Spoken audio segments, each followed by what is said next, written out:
નીતિને કરી દેવાનો બધામાં મૂકી દે. હા, તું જ મૂકી દેજે ને. નહીં.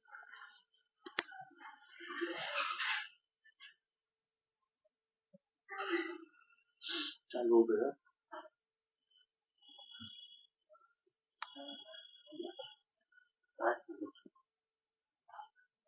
ચિંતા સંતાનહંતારો યત્પાદાંબુજરે સ્વીયાનાં તાનિજાચાર્યાન પ્ರಣમામિ મુહુર્મુહુઃ. યદનુગ્રહતો જંતુ સર્વદુઃખાતિગો ભવેत् તમહં સર્વદા વંદે શ્રીમદ્વલ્લભનંદનમ. અજ્ઞાનતિમિરાન્ધસ્ય જ્ઞાનાંજનશલાકયા ચક્ષુરુન્મીલિतं યેન તસ્मै શ્રીગુરવે નમઃ. નમામિ હૃદયે શેષે લીલાક્ષીરાબ્ધિશાયિનम् લક્ષ્મીસહસ્રલીલાભિ સેવ્યમાनं કલાનિધિં. ચતુર્ભિશ્ચ ચતુરભિશ્ચ ચતુરભિશ્ચ ત્રિભિस्तथा ષડભિર્વિરાજતે યોષો પંચધા હૃદયે. શ્રી ગોકલેશ પુષ્ટિ યુવા વર્ગની અંદર આપ સૌનું હાર્દિક સ્વાગત છે. ગોકલેશ પુષ્ટિ યુવા વર્ગ નો સંકલ્પ એટલા માટે છે કે આપણા સંપ્રદાયની અંદર આપણી ભાવિ પેઢી, આપણા બાળકો અને આપણો યુવા વર્ગ ખાસ કરીને પુષ્ટિ ભક્તિ સંપ્રદાય ના સાચા સ્વરૂપને સમજે, સંપ્રદાયના બંધારણને સમજે, સંપ્રદાયની અંદર જે સંપ્રદાય પ્રવેશનો પ્રથમ તબક્કો છે એ રીતના પ્રવેશથી લઈ સંપ્રદાય થકી ફલ સુધી પહોંચવાના ક્રમિક તબક્કાઓને પહેલા તો સમજે, પછી પોતાની શક્તિ, સામર્થ્ય, દેશ, કાલ, પરિસ્થિતિ ને અનુરૂપ પુષ્ટિ ભક્તિ સંપ્રદાય ને આપણે સ્વીકૃત કર્યો છે તો એમની સાધના પ્રણાલી, સંપ્રદાય પ્રત્યે એક અનુયાયી તરીકે આપણું કર્તવ્ય, એની સમજણ હોવી નિતાંત આવશ્યક છે. એ સમજ લઈ અને પાયાના સિદ્ધાંતોની સમજ લઈ આપણા બાળકો ને બાળપણથી જ પુષ્ટિ ભક્તિના સંસ્કારોથી સુસંસ્કૃત કરીએ. આપણા યુવા વર્ગને આપણા સંપ્રદાયની સાચી સમજ અપાવીએ. તેના માટેનો કંઈક પ્રયત્ન તો આપણે કરવો જ જોઈએ. એ પ્રયત્ન શ્રી મહાપ્રભુ શ્રી વલ્લભાચાર્યજીના સિદ્ધાંતોને આપશ્રીની વાણી દ્વારા, આપશ્રી દ્વારા ઉપદેશ કરેલા 16 ગ્રંથો, નિબંધ ઇત્યાદિક આપણા સ્વમાર્ગીય ગ્રંથોનો અભ્યાસ જો કરીશું તો જ સંપ્રદાયને સાચી રીતે સમજી શકીશું. વર્તમાન સમયમાં આપણે જે જોઈ રહ્યા છીએ ખરેખર એ પુષ્ટિ ભક્તિ સંપ્રદાયનું સાચું સ્વરૂપ નથી. સંપ્રદાયની અંદર શ્રી મહાપ્રભુજીનું જે તત્વચિંતન છે એને મૂળભૂત પાયાથી સમજ્યા વિના સંપ્રદાયનું અનુસરણ શક્ય નથી. કૃષ્ણ સેવા સંપ્રદાયની અંદર કર્તવ્યના રૂપમાં મુખ્ય સિદ્ધાંત છે. એ સિદ્ધાંતને બતાડતા પહેલા શ્રી મહાપ્રભુએ સર્વપ્રથમ ઉપદેશ આપ્યો, શાસ્ત્રમ અવગત્ય મનોવાગદેહ કૃષ્ણ સેવ્ય.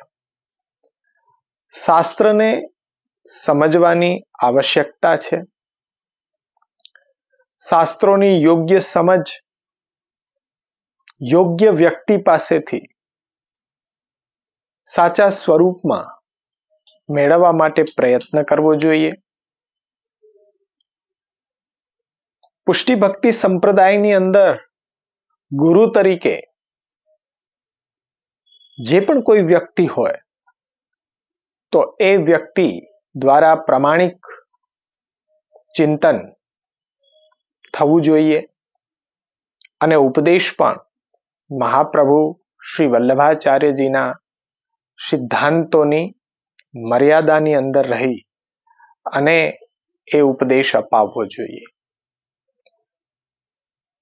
ઘણા સમયથી ઘણા વર્ષોથી આપણા સંપ્રદાયની અંદર અધ્યયન અધ્યાપન પદ્ધતિ છે ખંડિત થઈ ગઈ છે.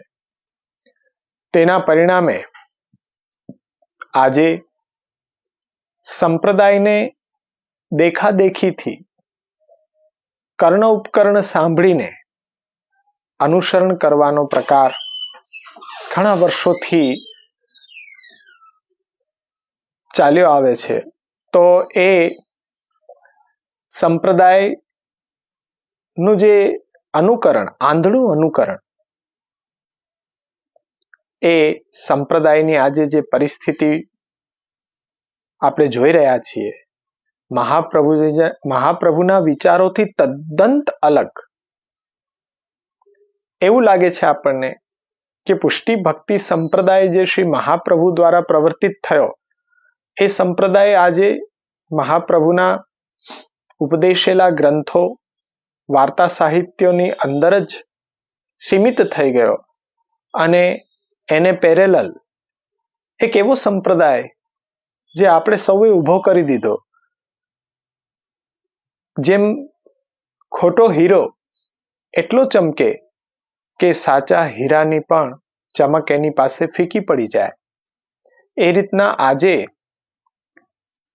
ઘણા બધા આયોજનો થઈ રહ્યા છે, મોટા પાયે કરી રહ્યા છે.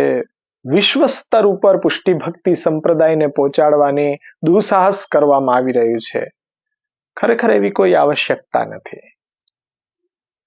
મહાપ્રભુજીના ગ્રંથોનો અભ્યાસ અનુયાયી વર્ગ પોતાના ઘરમાં રહીને જો કરતો થઈ જશે તો આજે પણ શ્રી મહાપ્રભુજીની કૃપાથી વાંગમય સ્વરૂપે પણ મહાપ્રભુ એ આપણને ઉપદેશ આપી જ રહ્યા છે.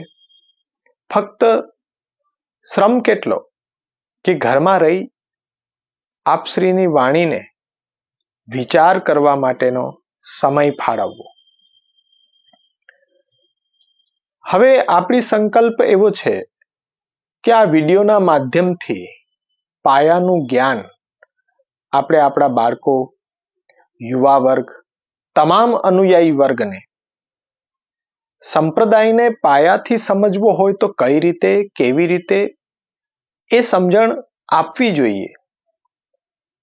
તેનો માર્ગ પ્રશસ્ત થાય અને સંપ્રદાયને આપણે પહેલા સમજીએ, પછી અનુસરણ આપણી દેશ કાલ પરિસ્થિતિ અનુસાર મહાપ્રભુજીના વચનોની મર્યાદામાં રહીને આપણે સ્વીકાર કરીએ કે આપણે સંપ્રદાયની સાધના પ્રણાલીમાંથી એ કઈ રીતે આપણી દેશકાલ પરિસ્થિતિ પ્રમાણે કૃષ્ણ સેવા, કૃષ્ણ કથા, કૃષ્ણના ચરણારવિંદની અનન્ય શરણાગતિ, જે પણ કંઈ અનુસરણ કરીએ પ્રામાણિકતાથી કરીએ, એમાં કોઈ ચતુરાઈ ન વાપરીએ. જે શ્રી મહાપ્રભુજી એ ઉપદેશેલા સિદ્ધાંતો છે એ સિદ્ધાંતોને આપણે એ જ સ્વરૂપની અંદર સમજીએ અને વર્તમાન સમયમાં સંપ્રદાયને આપણે જીવવાનો પ્રયત્ન કરીએ. સંપ્રદાય ચાલી તો રહ્યો છે, પરંતુ સંપ્રદાય આપણા હૃદયની અંદર આજે જીવિત નથી એવું લાગી રહ્યું છે. પાયાની બાબતને જો સમજવી હોય તો આપણે સૌ મળીને પ્રયત્ન કરીએ, જેથી કરીને સંપ્રદાયની અંદર જે આજે પરિસ્થિતિ છે એ પરિસ્થિતિમાંથી આપણા યુવાનો મહાપ્રભુના તત્વચિંતનને જાણે, સમજે, બૌદ્ધિક સ્તર ઉપર વિચારીને જુએ, ત્યારે એને સંપ્રદાયની સર્વોત્તમતા નો ખ્યાલ આવશે. પોતે અનુભવશે કે ના, પુષ્ટિ ભક્તિ સંપ્રદાય તમામ સંપ્રદાયોની વિચારધારા એક તરફ અને એનાથી સર્વોપરી શ્રી મહાપ્રભુની વિચારધારા,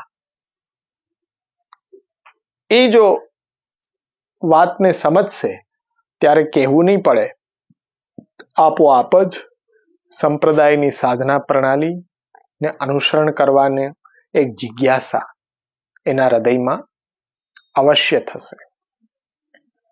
પ્રયત્ન કરવો એ આપણો ધર્મ છે.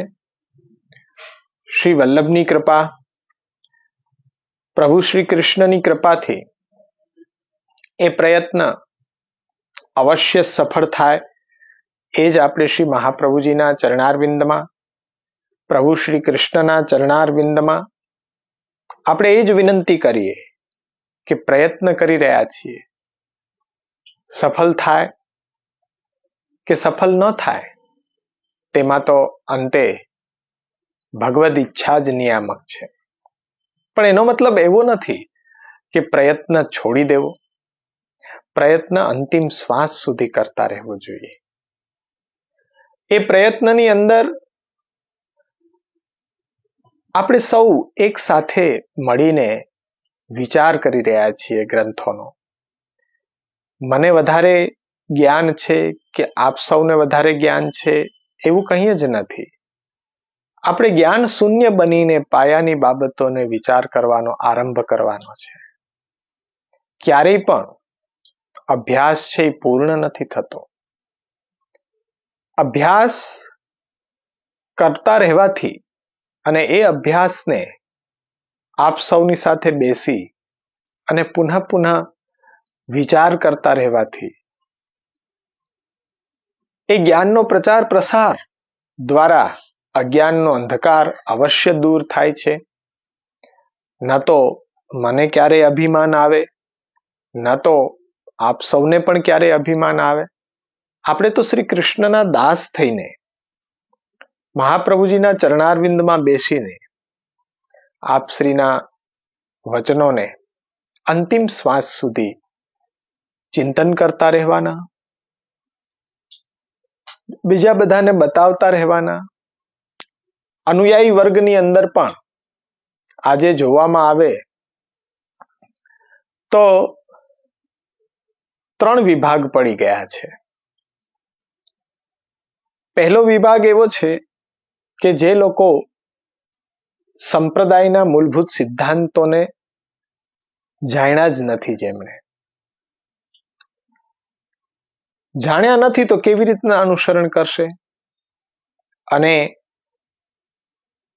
સંપ્રદાયને નહીં સમજી શકે તો પછી અજ્ઞાનતાને કારણે ઘણા લોકો આપણી અજ્ઞાનતાનો લાભ પણ લઈ શકે, આપણા અંધવિશ્વાસનો લાભ પણ લઈ શકે, આપણી શ્રદ્ધાનો લાભ પણ લઈ શકે, જે આજે લેવાઈ રહ્યો છે. આપણે જાગી જવું જોઈએ. સ્વપ્રયત્નથી, મહાપ્રભુજીના ગ્રંથોનું જ્ઞાન નથી તો સ્વયં પ્રયત્ન કરવો જોઈએ. જે જાણકાર વર્ગ છે એમની પાસે જઈ અને પ્રામાણિક જ્ઞાન લેવાનો પ્રયત્ન કરવો જોઈએ.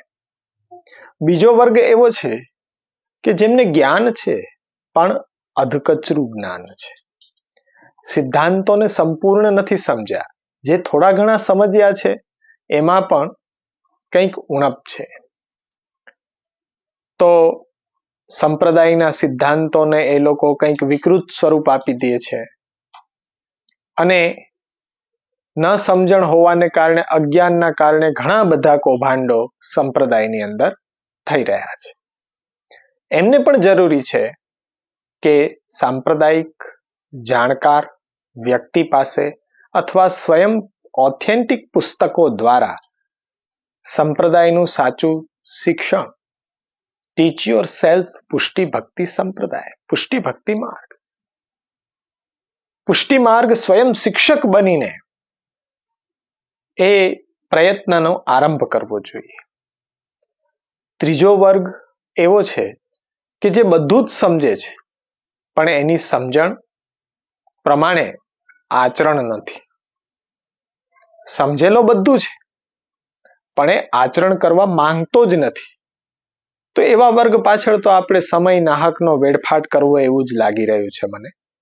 કારણ કે આપણામાં કહેવત છે ને કે સૂતેલો હોય એને આપણે જગાડી શકીએ, પણ જે જાગતો સૂતો હોય એને ગમે તેટલો પ્રયત્ન કરો, એના મનથી જ ઈચ્છા નથી ઉઠવાની તો એ ઉઠી જ નહીં શકે. તો એવા વર્ગ માટે તો આપણે ગમે તેટલો પ્રયત્ન કરીએ નિષ્ફળ જ જવાના.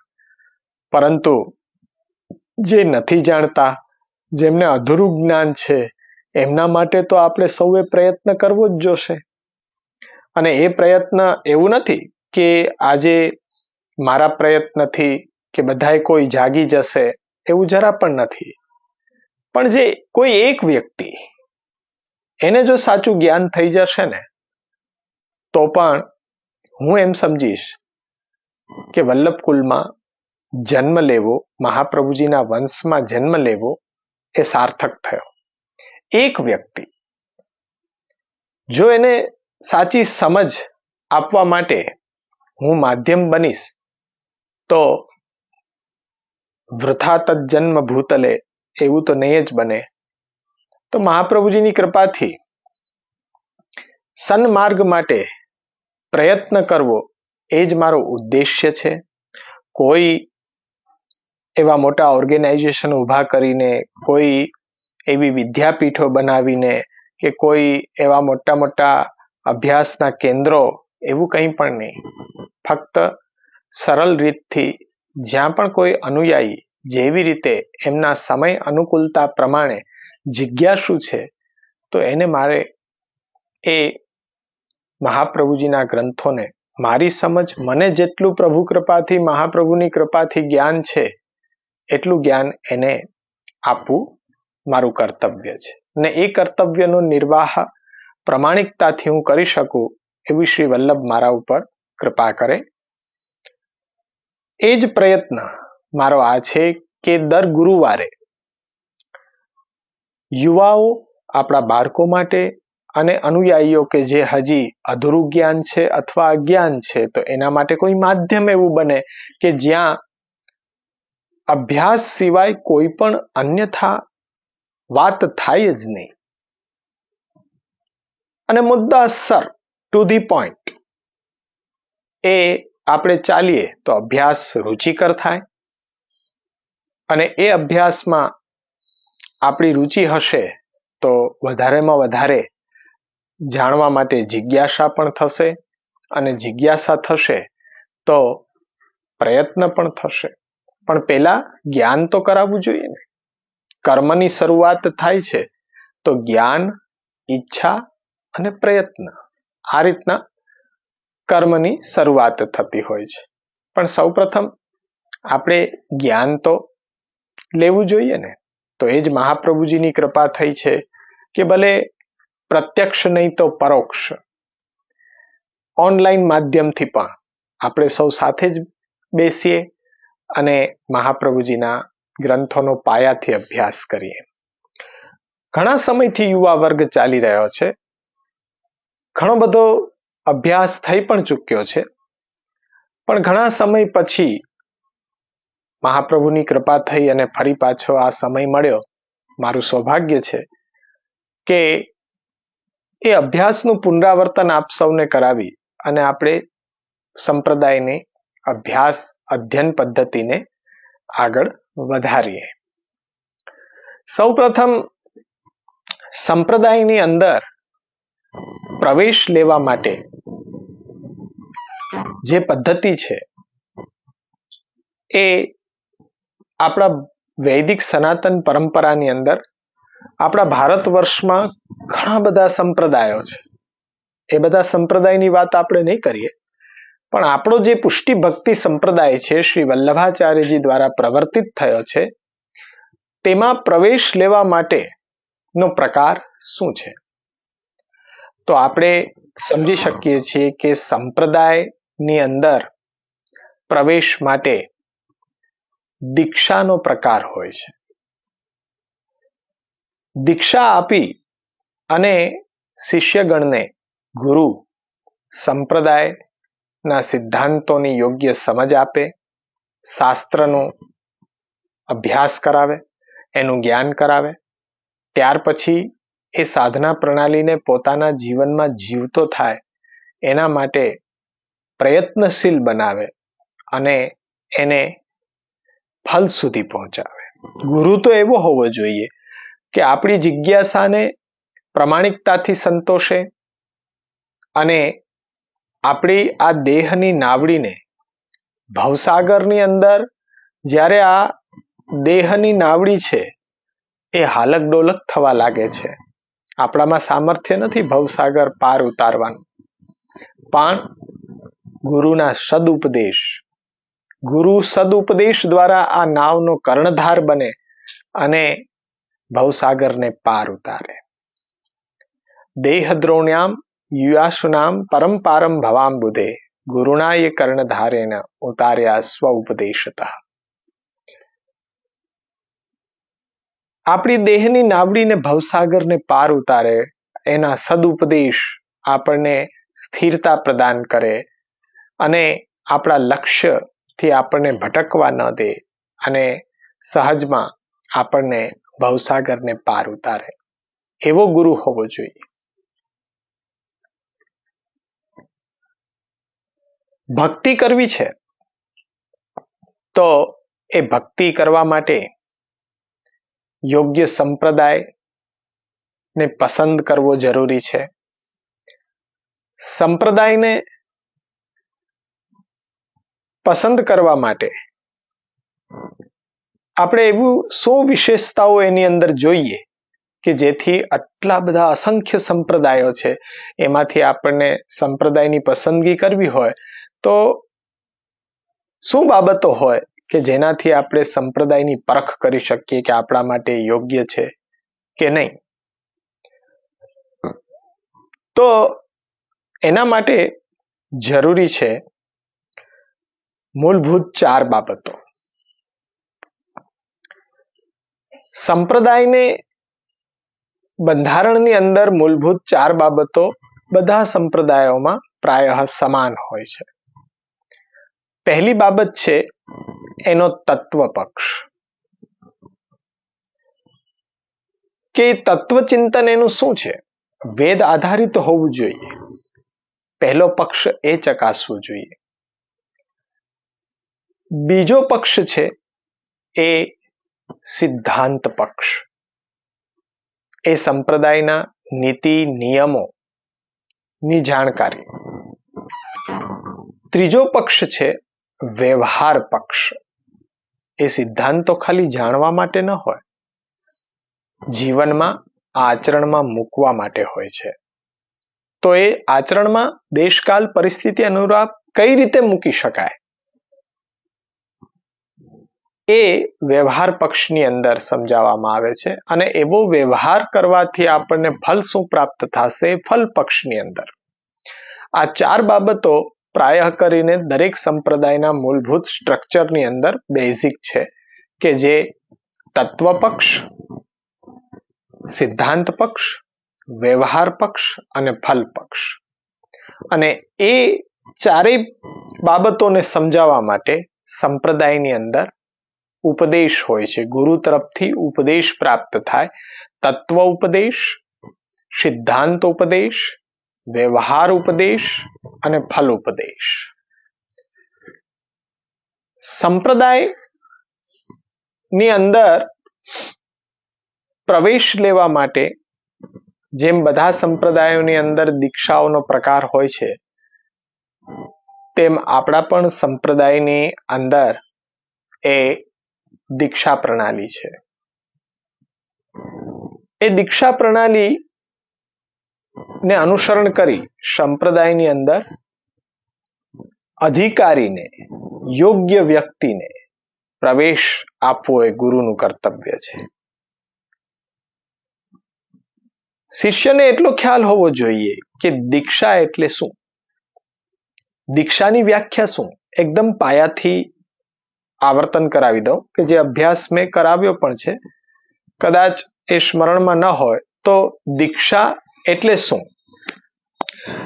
તો દીક્ષાની વ્યાખ્યા એ રીતના આપવામાં આવે છે કે શિષ્યના કલ્યાણ માટે ગુરુ દ્વારા શિષ્યને આપવામાં આવતા ઈષ્ટદેવના નામ મંત્રના દાનને દીક્ષા કહેવામાં આવે છે. હવે દીક્ષા એટલે મંત્રદાન, એટલું સમજો. દીક્ષા એટલે મંત્રદાન. આપણા ઈષ્ટદેવ કોણ? પ્રભુ શ્રી કૃષ્ણ. એમના નામનું એ દાન ગુરુ દ્વારા થાય છે. એ એક પ્રકારનું દાન છે અને દરેક ધર્મ સંપ્રદાયની અંદર દાનનું મહત્વ તો પ્રાય કરીને માનવામાં આવ્યું છે. શાસ્ત્ર પણ even દાનની મહત્તાનું વર્ણન બહુ વિસ્તારથી શાસ્ત્રોમાં મળી રહે છે. તે અત્યારના આપણો વિષય નથી, આગળ જતા આપણે એ પણ વિચાર કરીશું. શાસ્ત્રમાં દાન આપવા તેમજ લેવાની બાબતમાં બરોબર સમજો, પાયાની બાબત છે. દાન આપવા તેમજ લેવાની બાબતમાં ઘણા બધા નીતિ નિયમો બતાવવામાં આવ્યા છે. તેમાં દાનની અંદર કુલ 6 અંગોનો વિચાર કરવામાં આવે છે. કયા કયા? તો સૌપ્રથમ દાતા. દાતા એટલે કે જે દીક્ષા મંત્રનું દાન આપનાર. બીજું પ્રતિગ્રહિતા એટલે કે દાન લેનાર. ત્રીજું અંગ દેય વસ્તુ. દાનમાં શું આપવામાં આવે છે? વિદ્યા, મંત્ર, અન્ન, આ બધા દેય વસ્તુ છે કે શું આપવામાં આવે છે. ચોથું અંગ છે સ્થાન. જ્યાં દાન આપવામાં આવે એ સ્થાનનો વિચાર કરવામાં આવે. દાન લેવામાં આવે તે સ્થાનનો વિચાર કરવામાં આવે. જ્યાં ત્યાં નથી આપી શકાતું દાન. પાંચમો સમય. જ્યારે દાન આપવામાં અને લેવામાં આવે તે સમયનો પણ વિચાર કરવામાં આવે છે. અને છઠ્ઠું અંગ છે એ છે ઉપક્રમ. ઉપક્રમ એટલે ભાવના. જે પ્રકારથી દાન અપાય એમાં ભાવના કેવી હોવી જોઈએ અને લેનારની ભાવના કેવી હોવી જોઈએ, આટલું જો આપણે અંગોનો વિચાર કરીએ પછી જ દાન આપવું કે લેવું જોઈએ. શાસ્ત્રનો આ સ્પષ્ટ નિર્ણય છે. આ 6 અંગોનો વિચાર કર્યા પછી જ દાન દેવું કે લેવું જોઈએ. એટલે કે સામાન્ય ડેફિનેશન, વ્યાખ્યા આપણે આપીએ તો યોગ્ય વ્યક્તિને યોગ્ય સ્થાન અને સમયમાં તેને સંતોષ થાય એ રીતના યોગ્ય વસ્તુને યોગ્ય પ્રક્રિયાથી અને શ્રદ્ધાપૂર્વક વ્યક્તિ દ્વારા જો દાન આપવામાં આવે તો તે દાન શ્રેષ્ઠ ગણાય છે અને સત્ફલ પણ આપે છે. યોગ્ય શબ્દ, જો યોગ્ય મેં શા માટે કીધું કે જે યોગ્ય લાગે તે નહીં, પરંતુ શાસ્ત્રની દ્રષ્ટિથી યોગ્યતા અને અયોગ્યતાની ઓળખ છે. એટલે વિપરીત જો અયોગ્ય વ્યક્તિને અયોગ્ય સમયમાં અયોગ્ય સ્થાનની અંદર અયોગ્ય રીતે અયોગ્ય વ્યક્તિ દ્વારા જો અયોગ્ય વસ્તુનું દાન આપી દેવામાં આવે તો શાસ્ત્રમાં એની ઘોર નિંદા પણ કરવામાં આવે છે. એટલે આ જે દીક્ષા દાનની પ્રણાલી છે એનું મહત્વ દરેક સંપ્રદાયની અંદર ખૂબ જ મહત્વનું છે. આજે આપણા સંપ્રદાયની અંદર ખેદ સાથે કહેવું પડે કે એ દીક્ષા પ્રણાલી કોલેપ્સ થયેલી છે, ખંડિત થઈ ગયેલી છે. આટલો વિચાર કોઈ કરતું જ નથી દીક્ષાનું દાન કરનારા વ્યક્તિઓ કે નહીં દીક્ષા લેનાર અનુયાયીઓ. કેમ? ખ્યાલ જ નથી કે આટલો વિચાર કર્યા પછી જ એ દીક્ષા લેવી કે દેવી, બંને માટે આ 6 અંગોનો વિચાર કરવો જરૂરી છે. સમજો, મંત્રદાતા છે એને આપણે સંપ્રદાયની અંદર બહુ પ્રચલિત શબ્દ છે ગુરુ. એને ગુરુ આપણે કહીએ છીએ. તો દીક્ષાર્થી કે જે દીક્ષા લેવા જઈ રહ્યો છે એના માટે સૌપ્રથમ જરૂરી છે કે મંત્રદાતા, જે મંત્ર તમને દેવાનો છે ગુરુ, દાન દેવાની કે દીક્ષા આપવાની શાસ્ત્રીય તેમજ સાંપ્રદાયિક યોગ્યતા ધરાવે છે કે નહીં તેની ખાતરી શિષ્યગણે કરવાની હોય. આંખ મીચીને નથી લઈ શકાતી દીક્ષા, તદ્દન ખોટો પ્રકાર છે. વલ્લભ વંશજ છીએ એટલે કંઈ જોવાનું જ નહીં અને દીક્ષા અમારી પાસેથી લઈ લેવાની અમને અધિકાર છે એવું કોણે કહી દીધું? સાંપ્રદાયિક અને શાસ્ત્રીય પદ્ધતિથી વિચાર કરવો જોઈએ કે જે વ્યક્તિ પાસે દીક્ષાર્થી દીક્ષા લેવા જઈ રહ્યો છે, કોઈ દાન લેવા જઈ રહ્યો છે, તો એ સાંપ્રદાયિક અને શાસ્ત્રીય પદ્ધતિથી યોગ્ય છે કે અયોગ્ય? પ્રાય કરીને દરેક સંપ્રદાયની અંદર આપણે જોઈએ છીએ કે આચાર્યો પોતપોતાના સંપ્રદાયની મંત્ર દીક્ષા આપવા માટે કોને લાયક ગણી શકાય અને કોને એ લાયક નથી ગણી શકાતા, તો એ બધા માટે દીક્ષાર્થીઓ માટે ધર્મગ્રંથો માર્ગદર્શન કરતા જ હોય છે. જેમ કે આપણા સંપ્રદાયની અંદર શ્રી મહાપ્રભુજીએ સર્વનિર્ણય નિબંધમાં એ પુષ્ટિ ભક્તિ માર્ગની શરણ તેમજ સમર્પણની દીક્ષાઓ કઈ યોગ્યતા ધરાવનાર વલ્લભ વંશજ આપી શકે છે તેનો સ્પષ્ટ ખુલાસો મહાપ્રભુજીએ કરી દીધો છે. અને દીક્ષા લેનારે એનો અભ્યાસ કરવો દીક્ષા લેતા પહેલા બહુ જરૂરી છે. એટલે દીક્ષાર્થીઓ શું જાણવાનો પ્રયત્ન કરવો જોઈએ એ સમજી લો. સૌ પ્રથમ અનુયાયી વર્ગે જાણવાનો પ્રયત્ન કરવો જોઈએ કે દીક્ષા આપનાર જે વ્યક્તિ છે, જે સંપ્રદાયની દીક્ષા આપી રહ્યો છે, તેને તે સંપ્રદાયના સિદ્ધાંતનું પૂરેપૂરું જ્ઞાન છે કે નહીં. આજે તો જોઈએ તો લગભગ એ કોઈ વ્યક્તિની અંદર સિદ્ધાંતનું પૂરેપૂરું જ્ઞાન છે જ નહીં. આંગળીના વેઢે ગણી શકાય એટલા જ વ્યક્તિઓ છે કે જેને જ્ઞાન છે. બીજી બાબત એ જોવે કે દીક્ષાદાતા વ્યક્તિ લોકોને પોતાના સંપ્રદાયના સિદ્ધાંતોને અનુસરવાનો ઉપદેશ કરે છે, તો તે પણ તે સંપ્રદાયના સિદ્ધાંતોને અનુસરે પોતે છે કે નહીં. જો અનુસરતો હોય તો એની પાછળની ભાવના ક્યાંક પાખંડ, દંભ, લોભ, લાલચ, વિત્તેષણા, શિષ્યેષણા આવી કોઈ દુર્ભાવના તો એની પાછળ કામ નથી ને. ફક્ત દેખાડતો હોય, સેવાનો ડોળ કરતો હોય, સિદ્ધાંતનો ડોળ કરતો હોય, કદાચ એવું બની શકે. એટલે અભિમાનપૂર્વક તો નથી કરતો ને, એ જોવું જોઈએ ખાસ. ત્રીજી બાબત એ છે કે પોતાના અનુયાયી શિષ્યગણનું અજ્ઞાન દૂર થાય એના માટે સંપ્રદાયના સિદ્ધાંતોને સમજતો થાય એના માટે દીક્ષા આપનાર ગુરુ છે, જે વ્યક્તિ છે, કેટલો પ્રયત્ન કરતો હોય છે એ પણ જોવું જરૂરી છે ને. કેટલા પ્રયત્ન એવા કરે છે. બધા કંઈક ને કંઈક ભાગવત ઉપર પ્રવચન કરે, દસમ સ્કંદ ઉપર પ્રવચન કરે, પંચગીત ઉપર પ્રવચન કરે, પરંતુ કોઈએ 16 ગ્રંથ પાયાના ગ્રંથો છે એને અભ્યાસ કરાવવા માટે અત્યાર સુધી પ્રયત્ન કર્યો છે? બહુ ઓછા ગોસ્વામી વંશજો છે કે જે પ્રયત્ન કરી રહ્યા છે.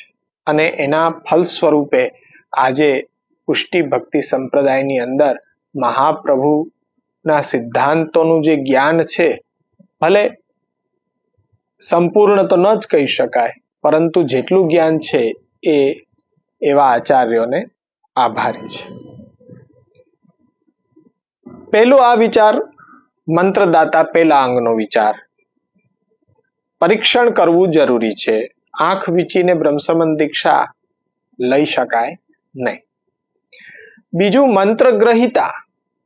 પહેલો અહીંયા વિચાર દીક્ષા દેનાર વ્યક્તિનો આવે છે કે એને સંપ્રદાયનો અધિકાર છે કે નહીં દીક્ષા પ્રણાલીનો, એ શાસ્ત્રીય અને સંપ્રદાયની પદ્ધતિથી વિચાર કરવો જોઈએ. એના માટે અભ્યાસ જોશે. મંત્ર ગ્રહિતા એટલે કે અનુયાયી ગણ કે જે ગુરુ પાસેથી મંત્ર ગ્રહણ કરે છે. એટલે જેમ ગુરુની યોગ્યતાનો પ્રથમ પ્રશ્ન આવે છે, તો એ ચકાસણી કર્યા પછી દીક્ષા આપતા પહેલા ખાલી લાંબા લાંબા લિસ્ટ બનાવીને અને આંખ વીંચીને ગમે તે જગ્યાએ જાય ત્યાં ઢગલા મોઢે બ્રહ્મસંબંધ આપી દે, એ વેલિડ નથી, સ્પષ્ટ વેલિડ નથી.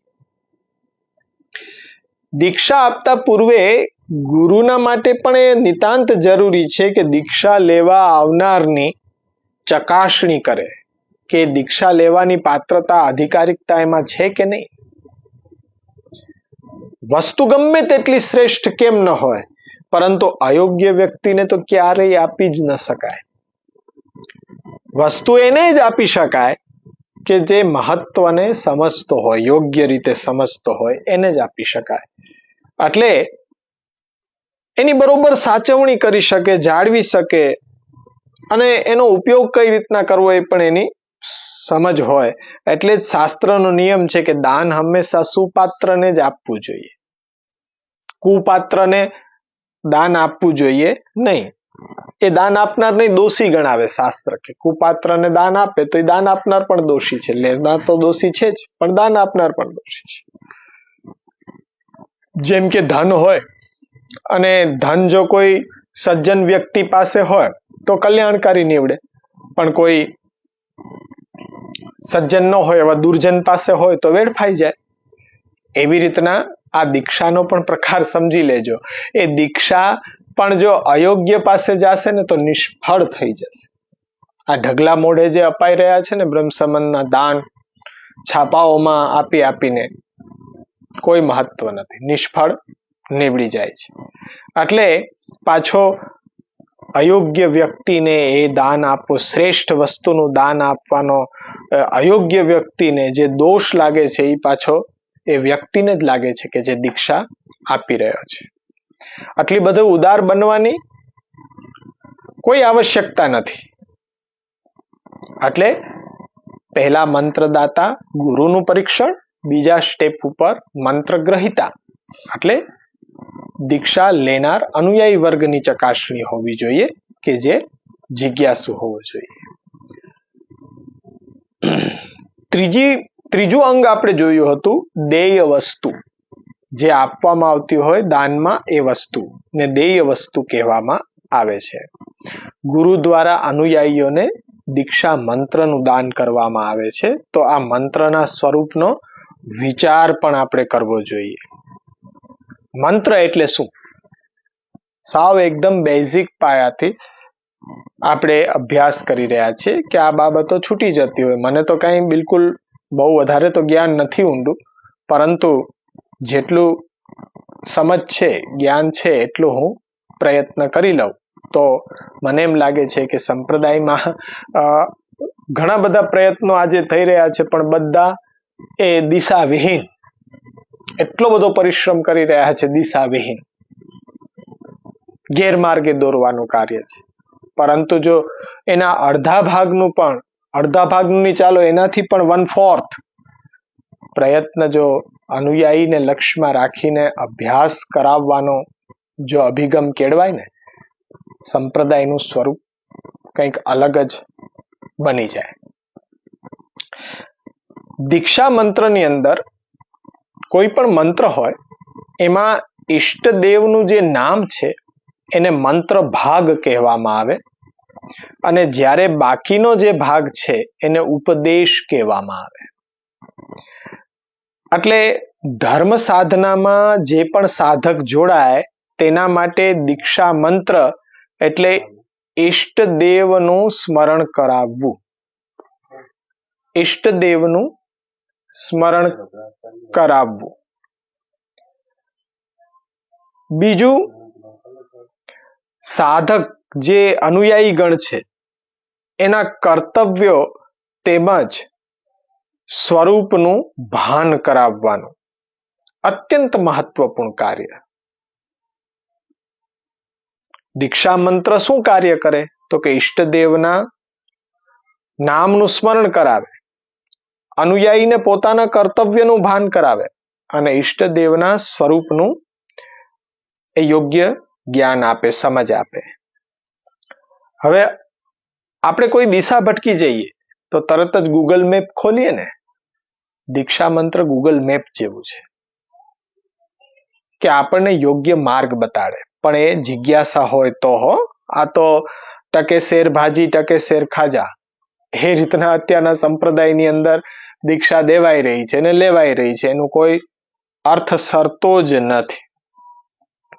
એટલે દીક્ષા મંત્રના સ્વરૂપને આ રીતના સમજાય. મંત્રની ગોપનીયતા હોવી જોઈએ. શાસ્ત્રનો નિયમ છે કે મંત્રને ગોપ્ય રાખવો જોઈએ, ગુપ્ત રાખવો જોઈએ. માઇક ઉપર બોલી ન શકાય. અને અયોગ્ય વ્યક્તિને, અનધિકારીને દીક્ષા મંત્રનું એ જ્ઞાન ન થવા દેવું જોઈએ. આપણું કર્તવ્ય છે. જાહેરમાં ઉચ્ચારણ કરવું ન જોઈએ, છાપામાં છપાવવું ન જોઈએ, ક્યાંય જાહેરમાં લખવું ન જોઈએ. ટેપ રેકોર્ડર જેવા સાધનોની અંદર એ સંગ્રહિત કરવાની શાસ્ત્રમાં બિલકુલ મનાઈ છે, નિષેધ છે. દીક્ષા મંત્રનું મહત્વ, ગરિમા તેમજ પવિત્રતા જળવાઈ રહે તેવા હેતુથી આ નિયમો સંપ્રદાયમાં રાખવામાં આવતા હોય છે, એની ગોપનીયતાના. જેમ કે આપણા રાષ્ટ્રગીત પ્રત્યે જે બાબતોનું ધ્યાન રાખવામાં આવે છે, એક ચોક્કસ પ્રકારનો નિયમ છે કે ઊભા થઈ જવું જોઈએ, સ્થિર ઊભા રહી જવું જોઈએ સાવધાનની અવસ્થાની અંદર. તો દીક્ષા મંત્રમાં પણ કંઈક આવા ગોપનીયતાના નિયમો છે. ચોથું અંગ છે દીક્ષાનું સ્થાન. દીક્ષાનો પ્રસંગ આવે, ગુરુ અને શિષ્ય બંને માટે જરૂરી છે કે ખૂબ જ પવિત્ર સ્થાન હોવું જોઈએ.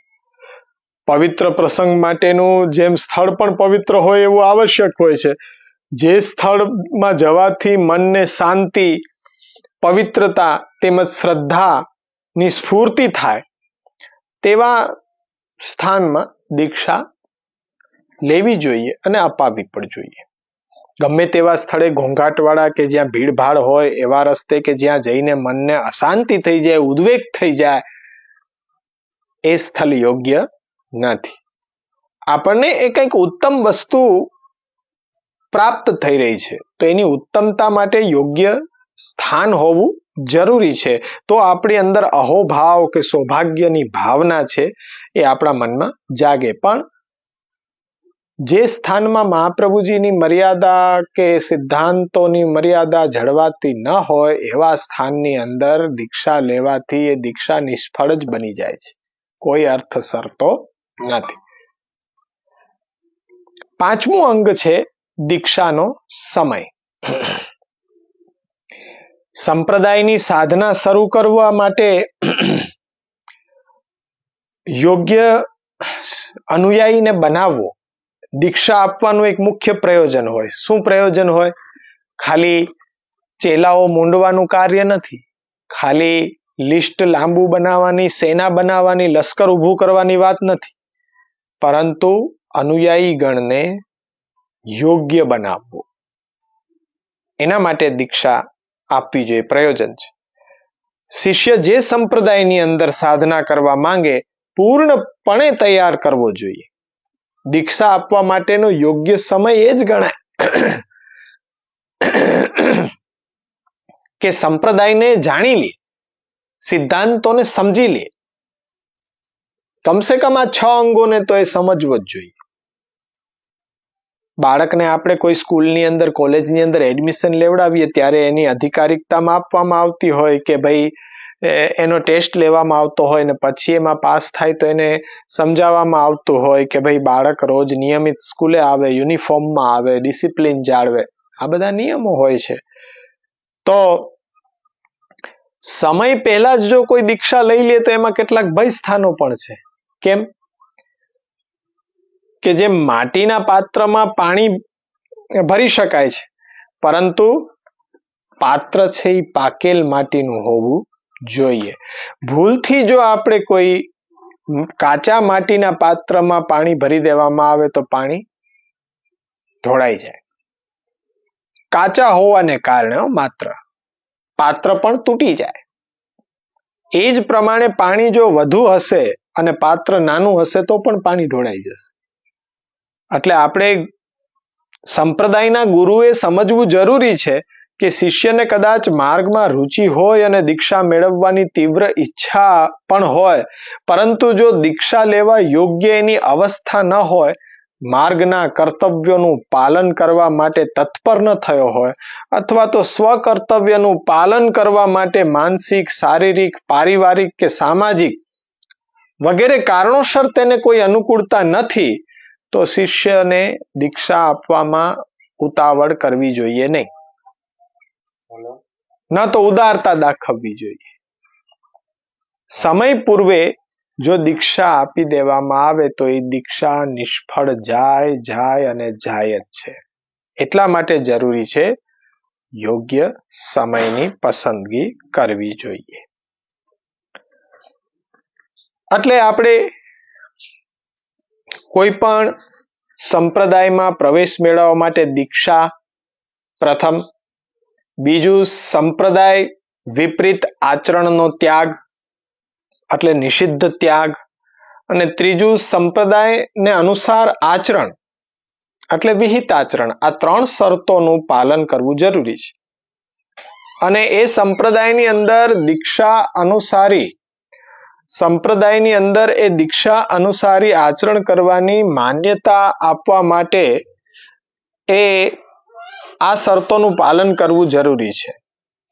સંપ્રદાય અનુસાર જો આચરણ ન હોય અને કોરી દીક્ષા જ લીધેલી હોય તેવી વ્યક્તિનો સંપ્રદાયમાં ખરેખર પ્રવેશ જ નથી થયો ગણાતો. નિષિદ્ધ આચરણનો ત્યાગ અને વિહિત આચરણ વિનાની માત્ર દીક્ષાનું કોઈ મહત્વ સાંપ્રદાયિક દ્રષ્ટિએ હોતું નથી. એટલે આ વાતને સ્પષ્ટ સમજવું જોઈએ. એટલે સમજો કે વાર્તા સાહિત્યની અંદર શ્રી નરહરદાસજીની વાર્તા, નરહરદાસજીનો જન્મ એક બ્રાહ્મણને ત્યાં થયો. નાનપણથી શ્રી જગન્નાથરાયજીના દર્શન કરવાનો ખૂબ જ ઉત્સાહ અને જગન્નાથરાયજી ઉપર શ્રદ્ધા, ભક્તિ. પિતા વૃદ્ધ થયા અને પિતાએ નરહરદાસજીને કમાવા માટે ટકોર કરી કે તું વારે ઘડીએ જગન્નાથરાયજીના દર્શન કરવા માટે જાય છે તો તે તને કંઈ આપે છે? દર્શન કરવા આવવા જવાના પૈસા પણ તો હું તને આપું છું. હું જો તને પૈસા ના આપું તો તું ભૂખ્યો જ મરી જાય ને. એટલે નરહરદાસજીને ભગવાનની આવી નિંદા સાંભળીને પિતાનું ઘર એ જ ક્ષણે છોડી દીધું. મનમાં સંકલ્પ કર્યો કે હવે તો જગન્નાથરાયજી આપે તો જ હું કંઈક ખાઉં, પિતાને હું બતાડી દઉં કે જગન્નાથરાયજી કેટલા સમર્થ છે. જગન્નાથરાયજીની કૃપાથી એવા સમયમાં શ્રી મહાપ્રભુજીનો મેળાપ થઈ ગયો. મહાપ્રભુજીને તરત વિનંતી કરી કે આચાર્યજી મને તો હવે આપ શિષ્ય બનાવી લ્યો. પણ તે સમયમાં નરહરદાસજીનું મન અશાંત હતું અને એ અશાંત મન જાણીને આપે આજ્ઞા કરી કે નરહરદાસ, હજી તારું મન છે એ પૈસામાં પડ્યું છે, માટે ભગવદ નામ, દીક્ષા મંત્ર તને ફલીભૂત નહીં થાય. તારા મનને સ્વસ્થ કરીને પછી મારી પાસે આવજે, ત્યારે તને શિષ્ય બનાવીશ. હા, સ્પષ્ટ દાખલો છે કે ગમે ત્યારે ગમે તે સમયે દીક્ષા આપી દેવાતી નથી. સમય થયે પૂર્વે જો દીક્ષા આપી દેશો તો દીક્ષા વિફલ છે. હજી પણ જો આટલું સમજી લેશો તો મહાપ્રભુજીની કૃપાથી જે આપણે દીક્ષા લીધી છે એ દીક્ષા આગળના સમયની અંદર ફલીભૂત થવા માટે હજી પણ જાગી જાઓ. સમય આવી ગયો છે, જાગી જાઓ. એટલે માર્ગના સિદ્ધાંતોની સમજપૂર્વક આપણા કર્તવ્યનું પાલન કરવા માટે, આચરણ કરવા માટે કમર કસી લ્યો, પૂર્ણપણે તૈયાર થઈ જાઓ તો પણ શ્રી મહાપ્રભુજીની કૃપાથી આપણી દીક્ષા હજી ટકી છે. બધાએ લગભગ સમયના પૂર્વે લઈ લીધી છે દીક્ષા, તો બધાની નિષ્ફળ જ અત્યારના કહેવાશે. પણ હજી એ સમય છે, જાગી જાઓ. મહાપ્રભુજી પ્રેરણા કરી રહ્યા છે આપણને કે ગમે તે ક્ષણે આપણું જીવન બદલી શકે છે. છઠ્ઠું અંગ છે ઉપક્રમ, ભાવના. આ દીક્ષા મંત્ર આપવા અને લેવા પાછળની ભાવના. એક ઉત્સવ હોય, ગુરુ જ્યારે દીક્ષા આપે તો ગુરુ માટે પણ એ ઉત્સવ એ દિવસ, અને શિષ્ય માટે તો ખરો જ ઉત્સવ. દીક્ષા વિધિ પછી ગુરુ શિષ્યનું બંનેનું એક નવું જીવન શરૂ થાય. સામાન્ય પરિચિત મનુષ્ય હતા તેમાંથી દીક્ષા વિધિ પછી તે એક ધર્મ માર્ગના પૂર્વગામી એટલે આગળ ચાલનારો માર્ગદર્શક ભૌમ્યો ગુરુ કહેવાય, અને જ્યારે બીજો ધર્મ માર્ગનો અનુગામી પાછળ પાછળ ચાલનારો શિષ્ય કહેવાય. દીક્ષા વિધિથી બંને એકબીજા પ્રત્યે પોતપોતાની ફરજ અનેક ગણી વધી જતી હોય છે. બંનેની ફરજ છે, એકની ફરજ નથી.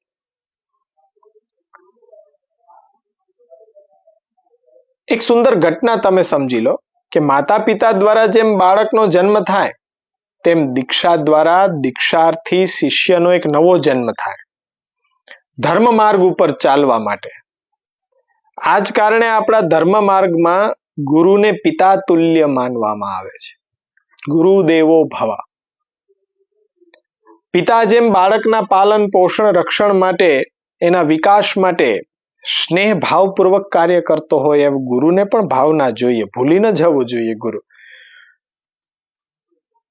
ગુરુએ પણ એવી જ ભાવના રાખવી જોઈએ કે શિષ્યનું પાલન પોષણ તેમજ ધર્મ સિદ્ધાંતોની સાચી સમજ એ આપીએ તો જ અધર્મના માર્ગથી બચી શકશે, અને એને દૂર રહીને એનો વિકાસ ધર્મ માર્ગ ઉપર સતત ચાલતા રહેવાની પ્રેરણા એ ગુરુએ આપતા રહેવાની હોય છે. એ કર્તવ્ય છે ગુરુનું. ફક્ત ભોગવિલાસની અંદર રત થઈ અને એ લાભ પૂજાર્થ પરાયણ થઈને અંધ બની જવું એ ગુરુ જ ન કહી શકાય.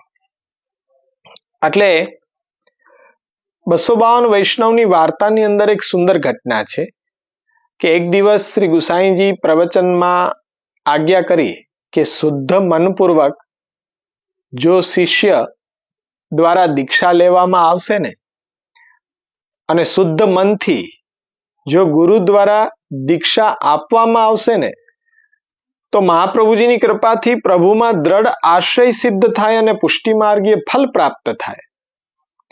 આપની આ આજ્ઞા એક ક્ષત્રિય વૈષ્ણવના હૃદયમાં ઉતરી ગઈ. શ્રી ગુસાઈજી જ્યારે બિરાજી રહ્યા હતા એકાંતમાં, ત્યારે જઈને વિનંતી કરી કે મને આત્મનિવેદનની દીક્ષા આપો. ત્યારે શ્રી ગુસાઈજીએ પોતાના પ્રથમ પુત્ર, જ્યેષ્ઠ પુત્ર શ્રી ગિરધરજીને આજ્ઞા કરી કે આ વૈષ્ણવને તમે દીક્ષા આપો. ત્યારે બીજા દિવસે પેલા વૈષ્ણવને દીક્ષા આપીને ગિરધરજી તેમજ ક્ષત્રિય વૈષ્ણવ ગુસાઈજીની પાસે આવ્યા. ત્યારે આપે વૈષ્ણવની સામે જોયું તો દિવ્ય દ્રષ્ટિથી ગુસાઈજીને જણાયું કે આત્મનિવેદન શુદ્ધતાથી થયું નથી. ફરી પાછી આપે ગિરધરજીને આજ્ઞા કરી કે વૈષ્ણવને ફરી એક ઉપવાસ કરાવો અને પછી શુદ્ધ મનથી તમે પણ દીક્ષા આપો. શ્રી ગિરધરજીએ એ જ પ્રમાણે કર્યું. પાછા શ્રી ગુસાઈજીની સામે આવ્યા. આપે ફરી આજ્ઞા કરી કે હજી આત્મનિવેદન શુદ્ધ મનથી થયું નથી. આપે આ વખતે વિશેષ આજ્ઞા કરતા ગિરધરજીને પણ આજ્ઞા કરી કે એક ઉપવાસ તમે પણ કરો. દીક્ષાદાતા પણ એક ઉપવાસ કરવો જોઈએ જો શુદ્ધ મન ન થાય તો. અને વૈષ્ણવ પણ ફરીથી એક ત્રીજી વાર ઉપવાસ કરે છે વૈષ્ણવ, અને એ ફરીથી નામ દીક્ષા થઈ રહી છે, બ્રહ્મસંબંધ દીક્ષા થઈ રહી છે. ગિરધરજીએ દીક્ષા આપે છે, ગુસાઈજીની સન્મુખ આપે ફરી આજ્ઞા કરી કે હજી વૈષ્ણવનું મન શુદ્ધ થયું નથી, હજી એક ઉપવાસ કરો. આ પ્રમાણે જ્યારે ફરી કરવામાં આવ્યો ત્યારે વૈષ્ણવનું મન અલૌકિક બની ગયું. આ પ્રસંગ શું સમજાવે છે કે દીક્ષાદાતા તેમજ દીક્ષા લેનાર અનુયાયી બંનેનું મન દીક્ષા વિધિ માટે સંપૂર્ણપણે શુદ્ધ હોવું નિતાંત આવશ્યક છે. ગુરુના મનમાંથી લાલચ, કપટ, અભિમાન, હરીફાઈ, પાખંડ આવા દુર્ભાવો એ દૂર કરી શિષ્યના કેવલ આત્મકલ્યાણની શુદ્ધ પવિત્ર ભાવના રાખીને વિનમ્રતાથી અને શ્રદ્ધાથી દીક્ષા અપાવવી જોઈએ. એ જ પ્રમાણે શિષ્ય પણ ધર્મ સંપ્રદાયના સિદ્ધાંતોને અનુસરી પોતાનું કલ્યાણ કરવાની ભાવનાથી મનમાં શ્રદ્ધા રાખીને એ ભાવપૂર્વક દીક્ષા લેવી જોઈએ. આ 6 અંગનો વિચાર કરવો નિતાંત આવશ્યક છે. સૌ પ્રથમ કંઈ ન બની શકે તો આટલું કર્તવ્ય છે કે આ 6 અંગોને સમજી લ્યો. દીક્ષાદાતા, પ્રતિગ્રહિતા, દેય વસ્તુ, સ્થાન, સમય, ઉપક્રમ એટલે ભાવના. આ 6 અંગોનો વિચાર તમે કરી લો. ત્યાર પછી સંપ્રદાયની દીક્ષા લેવી કે ન લેવી, દીક્ષા લેવી કે ન લેવી તેનો વિચાર કરો.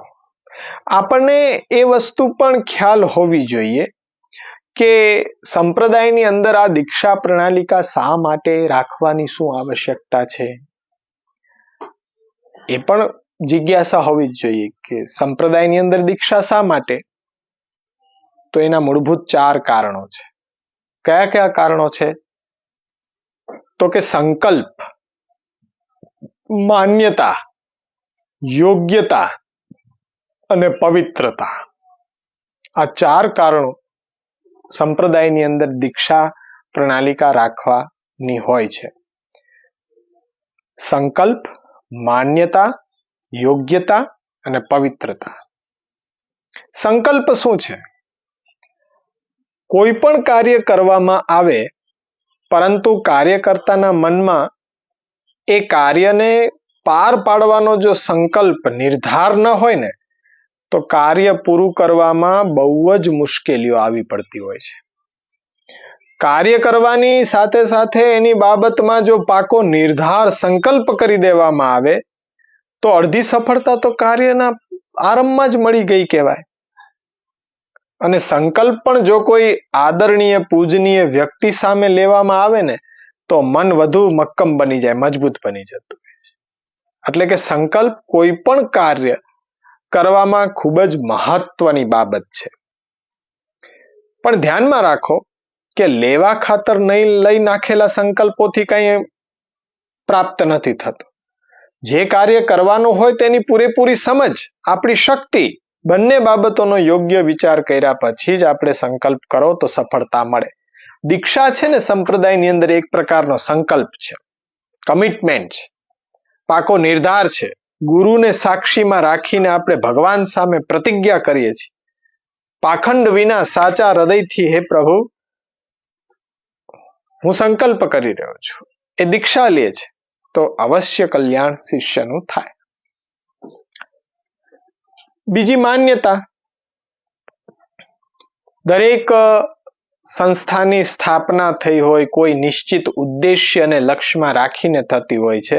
તે ઉદ્દેશ્યને સર કરવા માટે સંસ્થાના સ્થાપકો હોય એ કોઈ વિશિષ્ટ કાર્ય પ્રણાલી અને એ કાર્ય પ્રણાલીને અનુસરવા માટે બંધારણ આમ કરવું, આમ ન કરવું, આ બધી વ્યવસ્થા કરવામાં આવતી હોય છે.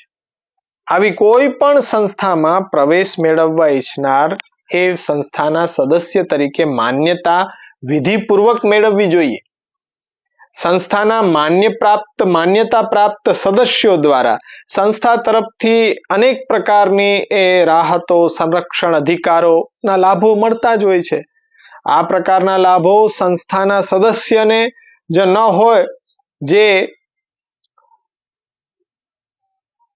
યોગ્યતા ધરાવતા નથી, એને ન મળી શકે.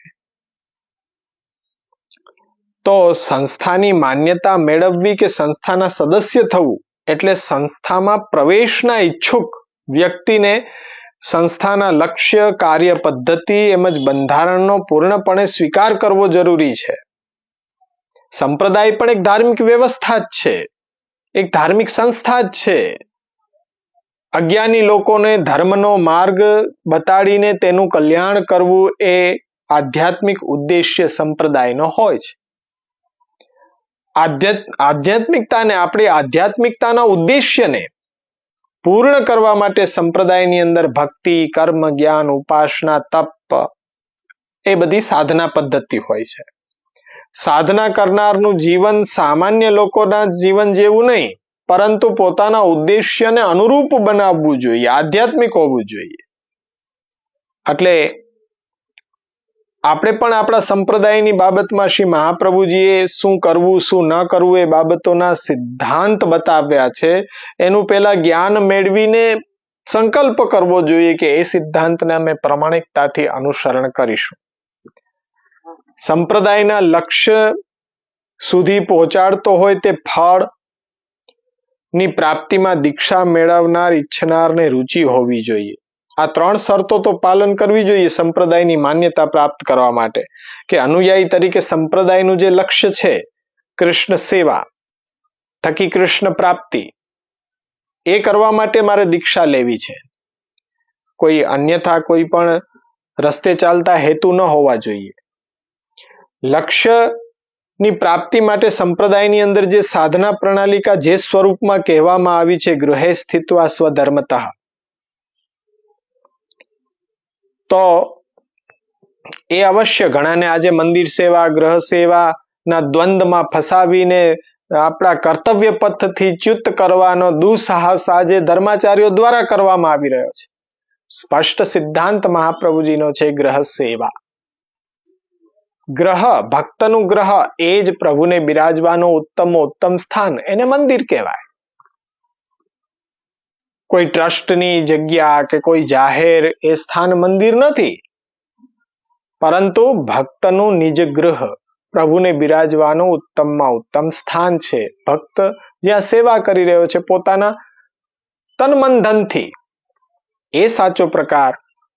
બીજમ દ્રાઢ્ય પ્રકાર અસ્તુ ગૃહે સ્થિત્વા સ્વધર્મતઃ, એનો કંઈક ગ્રહસ્થાશ્રમ, એનો કંઈક મંદિર સેવા, પહેલા મંદિર સેવા છે જ નહીં, પાછી ગ્રહ સેવા, ગ્રહ જેવો ક્યાંય શબ્દ જ નથી. આ બધા દૂધમાંથી પૂડા કાઢવાનું કામ બંધ કરો. જે સ્પષ્ટ આજ્ઞા મહાપ્રભુજીએ કરી છે એને તમે પ્રામાણિકતાથી સ્વીકાર કરો અને એ અનુસરણ કરો. એટલે કોઈ પણ એ સાધનામાં ફેરફાર કર્યા વિના સંપ્રદાયના પ્રવર્તક આચાર્યએ જે આજ્ઞા કરી છે એને અનુસરવા માટે તૈયારી હોવી જોઈએ.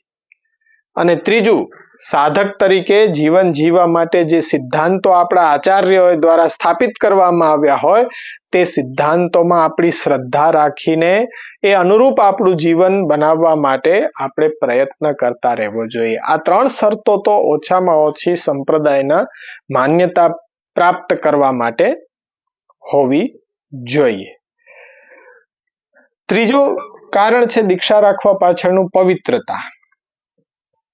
પવિત્રતા એટલે ચોખ્ખાઈ નહીં, પણ ધાર્મિક કાર્ય કરવા માટે અનુરૂપ પવિત્રતા. પવિત્રતા 2 પ્રકારની હોય, આંતરિક અને બાહ્ય. આંતરિક પવિત્રતા કેવી રીતના? તો કે પ્રભુનું નામ, શ્રવણ, સ્મરણ, કીર્તન, ઉપવાસ, પ્રાયશ્ચિત, પશ્ચાતાપ, આવા શુભ સંકલ્પ, એનાથી આપણું મન પવિત્ર, અંતઃકરણ પવિત્ર થાય છે. અને બીજું બાહ્ય પવિત્રતા, શાસ્ત્રીય વિધિપૂર્વક સ્નાન કરવું, માર્જન કરવું, મંત્રોચ્ચાર પૂર્વક પાણીનો છંટકાવ કરવો, એ બધા બાહ્ય પવિત્રતાના અંગો છે. મંત્ર દીક્ષા દ્વારા શિષ્યને આ બંને પ્રકારની પવિત્રતા પ્રાપ્ત થાય છે. દીક્ષા ગ્રહણ કરતો હોય ત્યારે જેવા પવિત્ર દીક્ષા ગ્રહણ કરવા માટેના પવિત્ર કાર્ય માટે દેહને સ્નાન કરે અને સ્વચ્છ બનાવે, શ્રદ્ધાપૂર્વક ઉપવાસ કરે, એટલે દીક્ષાથીના દેહની પણ આંતરિક શુદ્ધિ થાય કે આટલા વખત સુધી હું આવી દીક્ષા ઉત્તમ વસ્તુથી વંચિત રહ્યો, એ પ્રકારનો પશ્ચાતાપ એને થવો જોઈએ, તો મન આપણું નિર્મળ બને અને સ્વધર્મનું પાલન કરવા માટે સંકલ્પ રૂપે દીક્ષા ગ્રહણ કરવાની ભાવના હોવી જોઈએ. સ્નાન, ઉપવાસ, પશ્ચાતાપથી નિર્મળ થયેલા દીક્ષાર્થીને તન મન એ સ્વધર્મ પાલનના સંકલ્પ માત્રથી શુભ બની જાય અને ગુરુના મુખેથી જે પણ સાંભળેલું તેમજ સ્વમુખે ઉચ્ચારણ કરવા માટે ઈષ્ટદેવના નામ મંત્રની શિષ્યને સ્વધર્મ પાલન કરવા એ પ્રેરિત કરે છે. એટલે વધારેમાં વધારે નામ સ્મરણ કરતા રહેવું જોઈએ. આ રીતના ચોથું કારણ છે યોગ્યતા. એટલે ભગવાને પોતાની આ લીલા સૃષ્ટિમાં જીવોને ભિન્ન ભિન્ન સ્વભાવવાળા બનાવ્યા. દરેક જીવોને પોતપોતાના સ્વભાવ અનુરૂપ શ્રેય પ્રાપ્તિનો ઉપાય મળી રહે તેવા હેતુથી ભગવાને વિભિન્ન ધર્મ માર્ગોનું સર્જન પણ કર્યું છે. જેમ કે પુષ્ટિ જીવો માટે પુષ્ટિ ભક્તિ માર્ગ, મર્યાદા જીવો માટે શાસ્ત્રીય કર્મ, જ્ઞાન, ઉપાસના માર્ગો. આજ્ઞાકારી સેવકે તો એને સોંપવામાં આવેલ કાર્યને પોતાનું કર્તવ્ય સમજીને કરતો થઈ જવું જોઈએ, પોતાનું કલ્યાણ એમાં સમજવું જોઈએ. તેમજ પ્રભુની આ લીલા સૃષ્ટિ દરેક જીવે પ્રભુ દ્વારા નિર્મિત પોતાના સ્વભાવ, બીજ ભાવ, માર્ગ રુચિ અને વરણ એને અનુરૂપ ધર્મ માર્ગમાં આપણે પ્રવેશ લેવો જોઈએ. તેનાથી બધા જ જીવોનું કલ્યાણ થાય અને આનાથી વિપરીત જો બધા જ જીવો કોઈ એક જ ધર્મ માર્ગનું અનુસરણ કરવા લાગી જાય ને તો ક્યારે ને ક્યારે પોતાના લક્ષ્યને ભૂલી જ જવાનો, પ્રાપ્ત નહીં કરી શકે. એટલે દરેક માર્ગ, દરેક સંપ્રદાયની અંદર દીક્ષા પ્રણાલીની વ્યવસ્થા હોવી જોઈએ. એટલે આજે આપણે મૂળભૂત બાબતોની અંદર આ પ્રથમ પાયાની બાબત દીક્ષા, દીક્ષા કોને કહેવાય એની વ્યાખ્યા, દીક્ષાના 6 અંગો કયા કયા તો એ આપણે સમજ્યા. દીક્ષાદાતા, પ્રતિગ્રહિતા, દેય વસ્તુ, સ્થાન, સમય, ઉપક્રમ એટલે કે ભાવના. સંપ્રદાયની અંદર દીક્ષા પ્રણાલી શા માટે તો કે માન્યતા, સંકલ્પ, યોગ્યતા અને પવિત્રતા આ કારણો છે. આ બાબતે આપણે પાયાની બાબતનો વિચાર કર્યો. પછી હવે ક્રમે ક્રમે આપણે પુષ્ટિ માર્ગીય દીક્ષાનો વિચાર,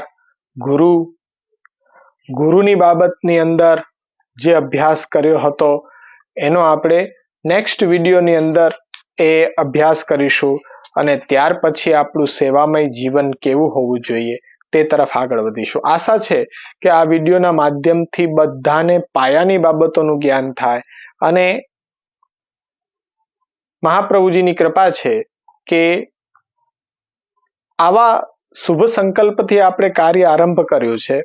વધારેમાં વધારે આપણે ખાલી શ્રવણ કરીએ તો પણ આપણને એ અવશ્ય કંઈક વસ્તુ શ્રવણ કરેલી હોય તો હૃદયની અંદર એ ભાવની વૃદ્ધિ કરે તો એક માધ્યમમાં બની રહે. એના માટે આ આપણો ઉદ્દેશ્ય છે. પ્રતિ ગુરુવાર ઓનલાઈન માધ્યમથી આપણે મળતા રહીશું, જેથી બધાને આખા વિશ્વભરની અંદર જે અનુયાયીઓ જ્યાં જ્યાં વસે છે ત્યાં માર્ગની સાચી સમજણ એમને ઘરે બેઠા પ્રાપ્ત થાય અને મહાપ્રભુજીની કૃપાથી ઘરની અંદર કૃષ્ણ સેવા, કૃષ્ણ કથા અને કૃષ્ણના ચરણારવિંદની અનન્ય શરણાગતિ રૂપી સાધના પ્રણાલીને જો જીવવાનો અભિગમ આના હૃદયમાં આવી જશે તો અવશ્ય મહાપ્રભુજીની કૃપાથી બધાને સહજમાં કૃષ્ણ પ્રાપ્તિ થશે. અને ખરેખર એ મહાપ્રભુજીનું સ્વપ્ન છે કે ઘરે ઘરે કૃષ્ણની સેવા, કૃષ્ણની કથા, શરણાગતિનો આનંદ પુષ્ટિ માર્ગીય દેવી જીવ પ્રાપ્ત કરે. આજે અહીંયા આશ્રયનું પદગાન કરી અહીંયા સુધી રાખીએ. દ્રઢયિન ચરણન કેરો ભરોસો, દ્રઢયિન ચરણન કેરો श्री वल्लभन चौंद्र छटा बिन सब जुग माज अंधेरो भरोसो दृढ़ जिन चरणन केरो साधन योर नहीं आकली में जासु हो तनिवेरा सूर कहा कहे द्विविधया धरो बिना मोल को चेरो भरोसो दृढ़ इन चरणन के दृढ़ इन चरणन केरो भरोसो दृढ़ इन चरणन केरो। श्री वल्लभाधीश की जय। श्री गोपीनाथ जी परम दयाल की जय। श्री गुसाई जी परम दयाल की जय।